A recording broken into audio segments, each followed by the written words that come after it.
구독자 여러분 안녕하십니까? 어제 비가 오더니 오늘 하늘이 화창하게 아주 개었습니다. 그래도 날씨가 좀 쌀쌀하네요. 제가 잠깐 밖에 나갔다 왔는데 이렇게 반팔 입기에는 좀 날씨가 쌀쌀하더라고요. 그래서 오늘은 좀 제가 긴팔을 입었습니다. 오늘은 이런 얘기를 해보려고 그래요. 며칠 전에 제가 노래 배우는 이야기 했지 않습니까? 그거 아니라도 제가 서울 인사동에 가끔 나갑니다. 사람을 만날 때는 주로 인사동에서 만나는데요. 거기에서 이제 노래 배우는 골목길을 갔더니 송혜, 연예인 송혜라는 분 있잖아요. 90세가 넘는데도 활동을 하고 계시고, 전국 노래자랑 사회자로 유명하죠. 그분 흉상을 만든 흉상이 길거리에 있고 거기 이름이 이제 송해길이에요. 그래서 이제 그분이 거기에 제가 갔던 어떤 빌딩에 보니까 2층인가 3층에 보니까 조그마한 사무실이 있는데 거기에서 이제 지인들하고 자주 만나는, 말하자면 사랑방 같은 데인가 봐요. 그래서 그쪽에서 많이 활동을 하셨기 때문에 그 길이 이제 송해길이거든요.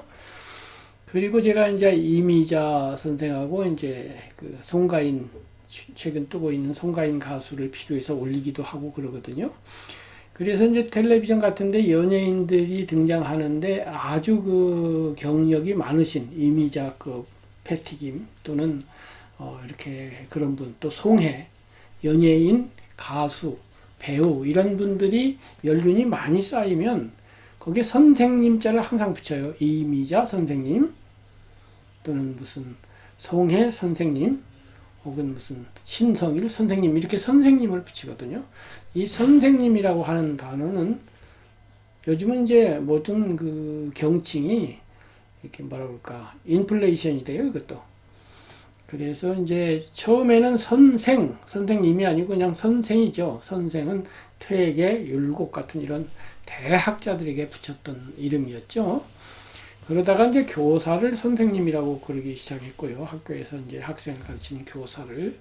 그래서 지금은 선생이라는 단어가 높임말이면서도 또 지나가는 사람에게 어이 선생 왜 그러셔? 이렇게 하면 또 거의 낮춤말처럼 되기도 하고 그래요. 그런데 어쨌든 선생님 하면은 굉장한 존경을 표시하는 그런 단어인데, 하여튼 연예인들은 그렇게 대접을 받고, 또 이제 제가 글 쓰는 사람입니다만 작가들도 그래요. 작가들도 이제 아주 경력이 많으신 우리나라 원로 작가들은 선생님이라고 이름을 붙일 뿐 아니라, 지금 송혜 같은 경우에 이제 흉상을 만들어서 길거리에다가 이렇게 하고, 또 제가 존경하는 피천득 선생님 같은 경우에는 반포에서 오래 사셨거든요. 반포가 재개발이 되면서 길을 만들어서 산책로를 피천득 산책로로 해가지고 거기에도 피천득 선생님의 이제 전신상을 벤치에 앉아서 이렇게 쉬고 있는 전신상을 만들어 놨어요. 그리고 이제 예를 들면 뭐 태백산맥으로 유명한 조정래 선생이라든가 이런 분들도 기념관이 있단 말이죠. 살아서 벌써 기념관이 있고요. 그 다음에 전라남도에 가면은 이제 한 지역을 그 지역 출신인, 예를 들면 이청준 선생이라든가 한승원 선생이라든가 동화작가 정채봉 선생이라든가 소설가 정찬주라든가 이런 분들의 기념시설들이 있고 길이 있고 다 그래요. 제가 이 말씀을 드리는 이유는 조선시대에 이런 말이 있었어요. 삼정승보다 일대제학이 낫다. 정승은 이제 조선시대 관직 등급이 있잖아요. 정일품에서부터 정구품까지. 경복궁에 가면 이게 표석이 서 있죠. 정일품, 정이품 해서 구품까지 있고, 정 밑에 종이 있어요. 정일품 밑에 종일품, 정이품 밑에 종이품 이렇게 되거든요. 정일품이 이른바 삼정승이에요. 영의정, 좌의정, 우의정. 같은 일품이라도 이제 영의정이 제일 높고 좌의정이 그 다음이고 우의정이 낮은데 하여튼 정일품이에요. 그러니까 오늘날로 치면은 이제 국무총리급이죠.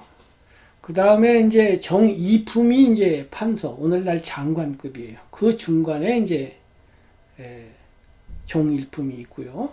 이렇게 쭉 되어 있는데 대제학은 정이품이에요. 그러니까 제가 알기로는 그 판서급이에요.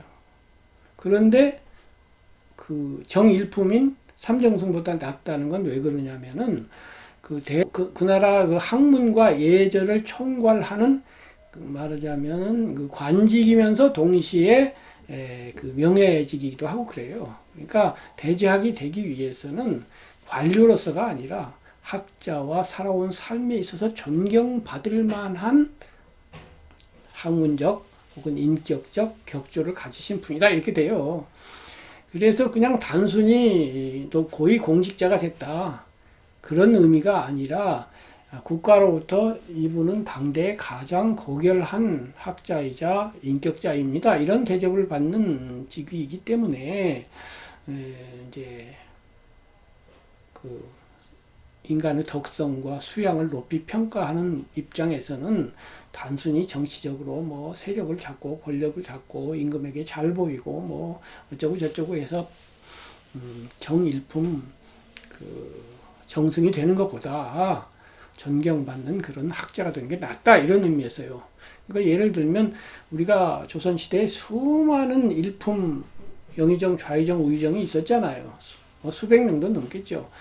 그렇지만 그런 사람들 다 기억 안 하죠. 안 하지만은 비록 그렇게까지 높은 직위에 안 올라갔다 하더라도 율곡 같은 경우에는 판서밖에 못했어요.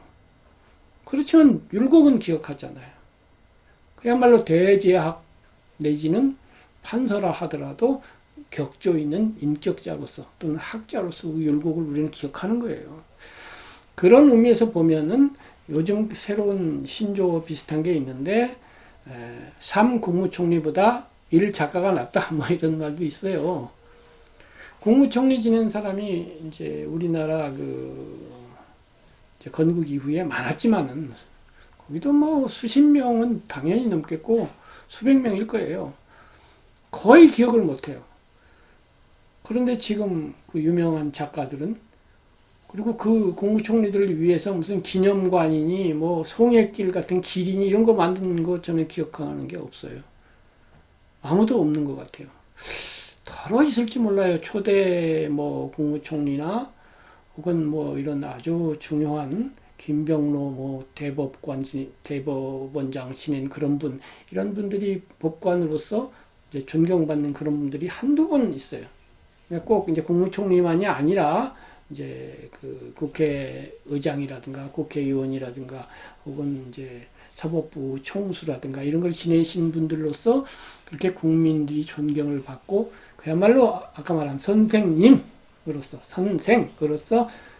이렇게 흉상을 만든다든가 동상을 만든다든가 기념관을 만든다든가 기념관은 거의 없는 것 같고요. 동상 흉상은 가끔 한두 명 있는 것 같아요.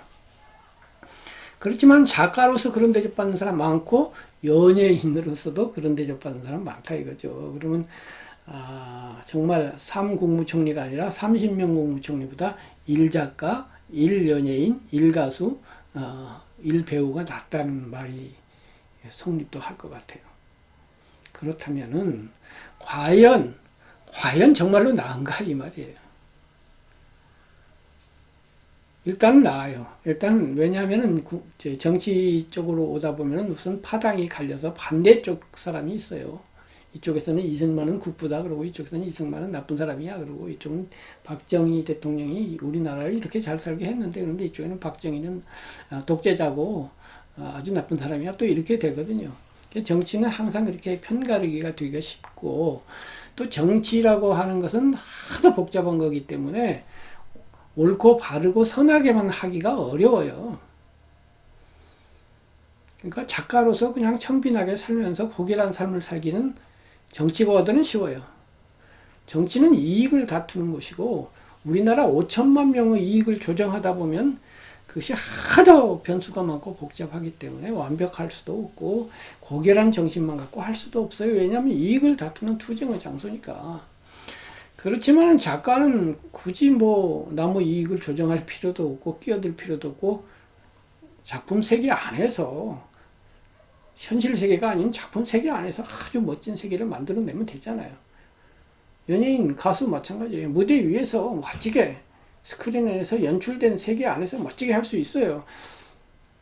그러나 그분 보고 이제 그래서 작가나 연예인으로 유명해져 갖고 정치계로 들어오신 분들이 있잖아요. 그렇지만 다 실패하잖아요. 그만큼 어려운 거예요. 다시 말해서 정치 쪽에서 60점 받기는 작가나 예술가에서 80점, 90점 받기보다 훨씬 힘듭니다.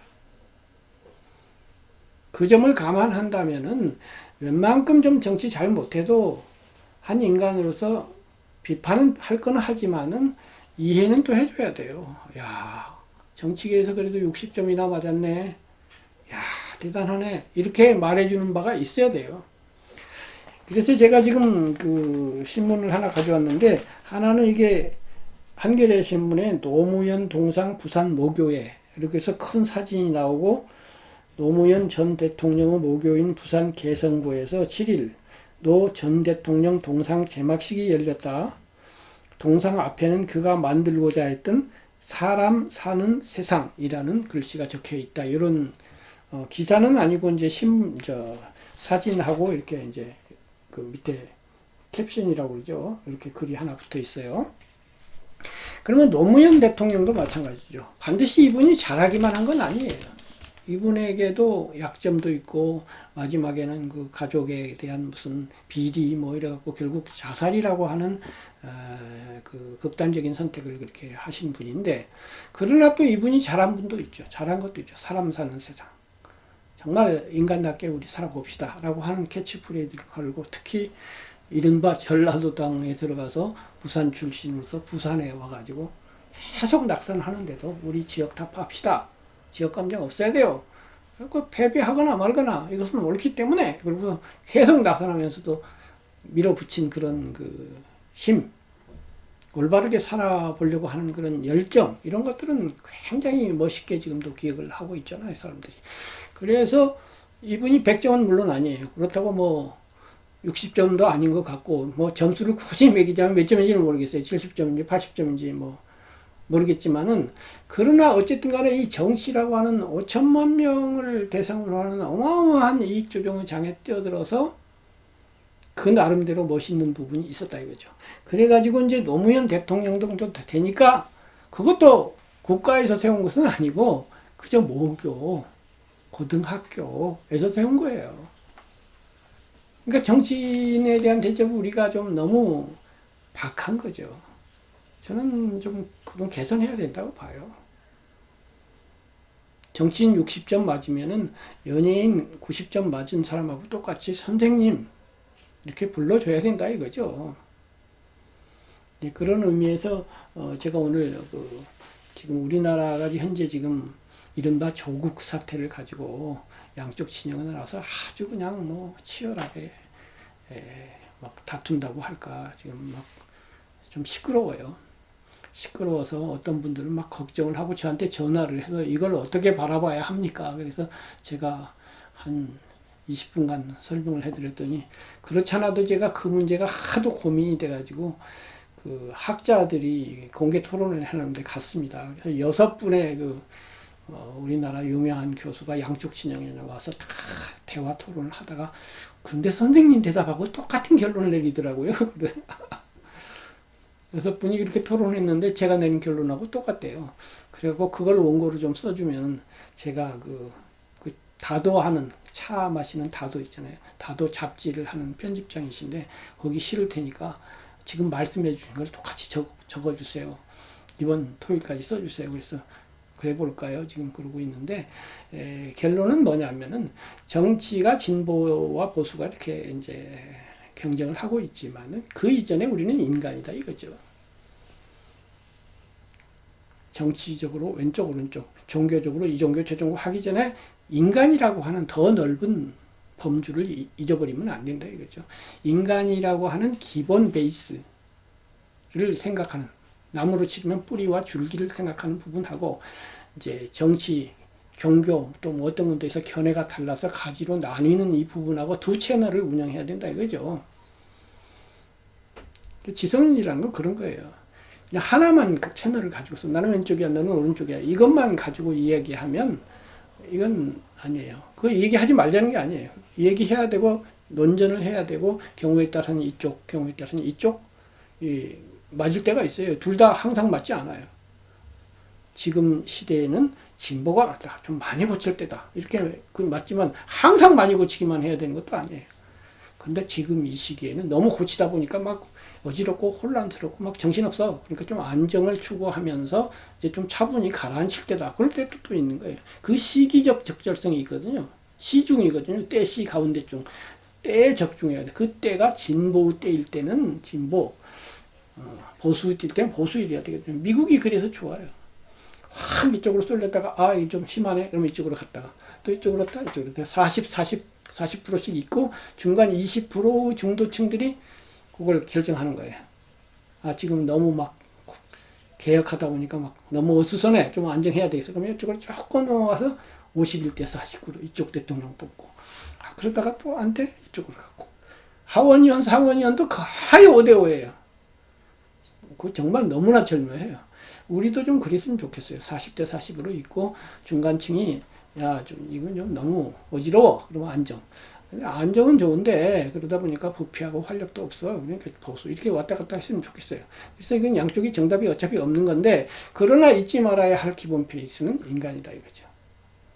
인간으로서 바르고 정직하고 떳떳하고 당당하고 행복을 추구한다고 하는 그리고 모든 사람은 평등하고 모든 사람은 자유롭고 이런 기본적인 것, 이 기본적인 것을 항상 잊지 말고 여기에서는 진보 보수 나눌 것 없이 우리 악수하고 아 나도 공감하고 다만 그것을 실현하는 방법이 있어서 나는 진보야 아니야 그걸 생각해서 나는 보수야 아니야 나는 중간이야 이렇게 할 수 있거든요. 그래서 이제 정치라고 하는 것이 정치가들을 우리가 좀 너무 박하게 된다. 그리고 우리는 윤리 도덕 평가가 너무 강해요. 그러니까 조선 500년 성리학 배경 때문에 그래서 정치가에게 너무 윤리 도덕을 요구해요. 도덕 군자까지를 요구해요. 뭐 그것이 나쁜 건 아니나 그만큼 도덕 군자 되기가 어려워요. 정치인으로서는 한 작가로서 한 예술가로서 한 연예인으로서 되기가 훨씬 쉬워요. 그래서 사실은 퇴계 같은 분도 정치하라고 그러면 잠깐 하다가 내려가 버리고 그래가지고 더 고결한 삶을 살 수 있었던 점도 있어요. 그분이 막 정쟁에 휘말려가지고 계속 정치를 했었으면 어떻게 될지 모르죠. 인간의 그 개인 삶도 그렇습니다. 개인에게도 정치 부분이 있거든요. 뭐 사교를 하고 이런 건 다 정치거든요.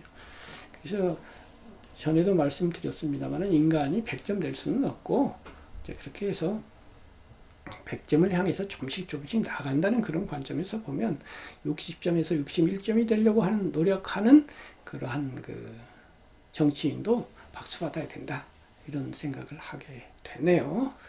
그래서 오늘은 그 삼정승보다 1대작이 낫다. 또 삼총리보다 1작가 1연예인이 낫다. 라고 하는 그 속언, 요즘 떠돌아다니는 말에 대해서 생각나는 것들을 말씀드려 보았습니다. 어쨌든 간에 우리도 정치적 면이 있잖아요. 그래서 우리도 우리 자신에 대해서 좀 너그럽게 평가하자고요. 내가 60점밖에 못 되는 데 대해서 아직 30점, 40점 모자라구나. 여기도 이제 주목을 해야 되지만 그래도 60점이야. 중요한 것은 60일로 나아가는 거야. 이런 생각을 하는 것. 이것 자체가 우리를 위로해주고 힐링해주고 그리고 행복으로 나아가게 하고 그런 것 같습니다. 오늘은 여기까지 말씀을 드리고 내일 다시 뵙겠습니다. 맑은 가을 하늘 보시면서 쾌청한 기분으로 하루를 보내시기 바랍니다. 감사합니다.